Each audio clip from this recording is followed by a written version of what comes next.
اعوذ بالله من الشیطان الرجیم. بسم الله الرحمن الرحیم. عرض سلام احترام خدمت یک شما شنوندگان و بینندگان عزیز دومین برنامه شرح و تفسیر حکمت‌های نهج البلاغه.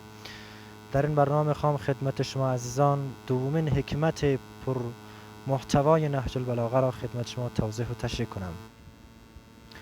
حضرت امیر بیان علیه السلام می‌فرمایند که اگر می‌خوای زندگی شاهانه داشته باشی، زندگی با وقار داشته باشی، این سه تا خصلت و این سه تا صفت از خود دور کن. یعنی در کل اگر بخوایم هدف این برنامه رو برای شما بیان کنیم، اینه که انسان از سه صفتی که باعث میشه انسان زندگی ذلیلانه داشته باشن، این صفات از خود دور کنه. این صفات چیه؟ یکی یکی من برای شما انشالله اینا رو میشمارم. اول می‌فرمایند که هر کس طمع را پیشه کند خود را حقیر ساخته است. از را به نفسه من استشعر الطمع. واژه طمع به معنای بیش از حق خود طالب بودن و گرفتن مواهب زندگی از دست دیگران است و تعبیر به استشعره که به معنای پوشیدن لباس زیرین است، لباسی که زیر لباس انسان میپوشه، اشاره به اینه که طمع را به خود چسبانده و از آن جدا نمیشن به عنوان یک پوست یا به عنوان زیر لباس که حتمی برای هر انسان یک چنین صفت به خود چسبانده باشه. بدیهی است که افراد طماع برای رسیدن به مقصود خود باید تن به هر ذلتی بدهند و دست سؤال به سوی هر کسی دراز کنند و شخصیت خود را برای نیل به اهداف طمعکارانه خود بشکنند. شخصیت انسان خیلی برای انسان مهمه، نمیارزن برای هر چیز و ناچیزی انسان شخصیت خود را بفروشد. در سخنان رسول خدا صلی الله علیه و آله و سلم می‌خوانیم که بئس العبد عبد له طمع یقوده الی تبع.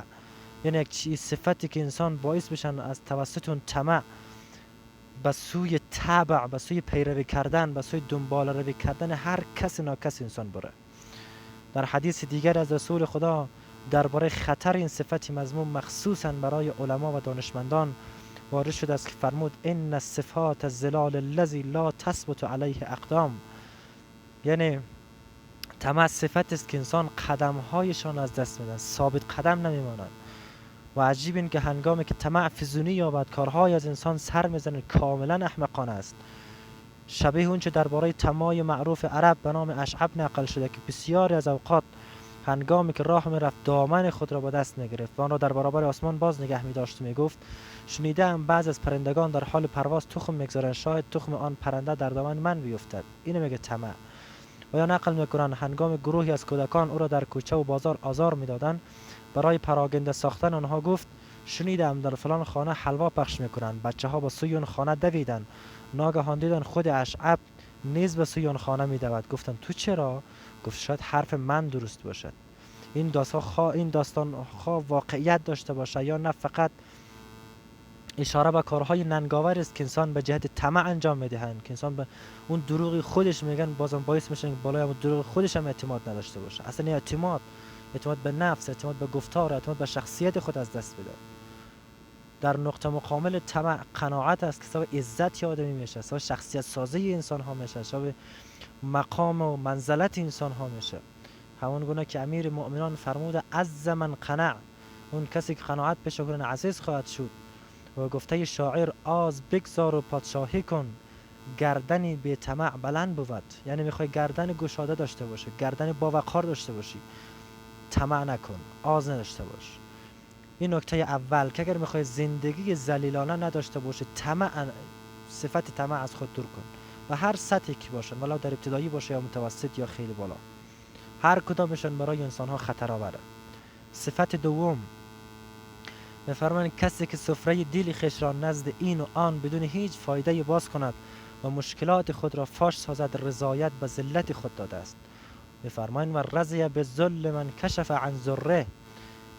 روشن است که هرگاه انسان نزد طبیب درد خود را بگویند و از وی راه درمان بطلبد یا پیش قاضی ظلم را که بر او رفته بیان سازد و از او احقاق حق بخواهد یا نزد دوستش از گرفتاری خود برای گرفتن وام سخن بگویند، کار خلافی نکرده و دنبال مشکل گشایی بوده، اما طرح مشکلات نزد کسانی که هیچ گونه توانایی بر حل آن ندارند اثر جز ذلت و سرافکندگی انسان نخواهد داشت.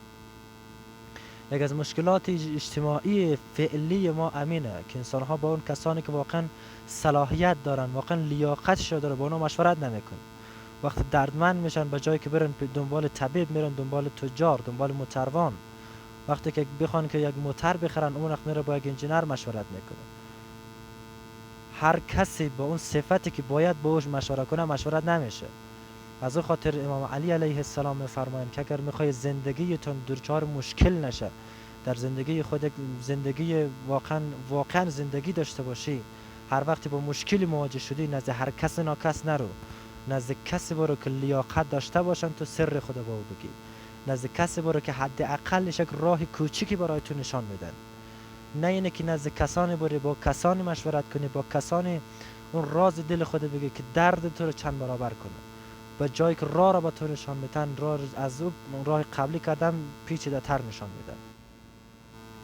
در این گونه موارد باید خویشتندار بود و لب به شکایت نگشود.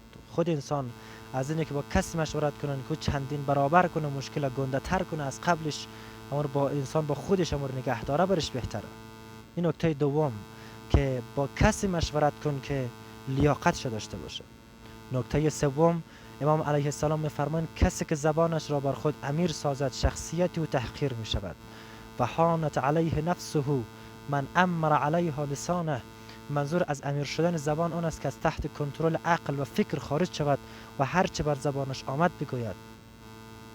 بدیهی سخنان که از فکر و عقل و تقوا سرچشمه نمیگیرند در بسیاری از موارد خطرهای ایجاد میکنند که انسان قادر بر جبران آن نیست و گاه اسباب رنجش افراد آبرومند و سبب ایجاد اختلاف در میان مردم و کینه و دشمنی نسبت به گوینده و دیگران می شود.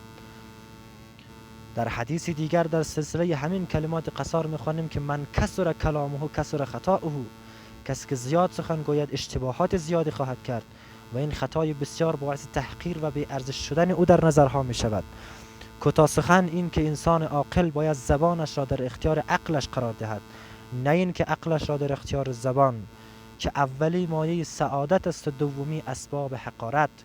یعنی اگر میخوایی که حقیر نشی، زندگی با وقار داشته باشی، اول فکر کن بعد زبان خود بگشا.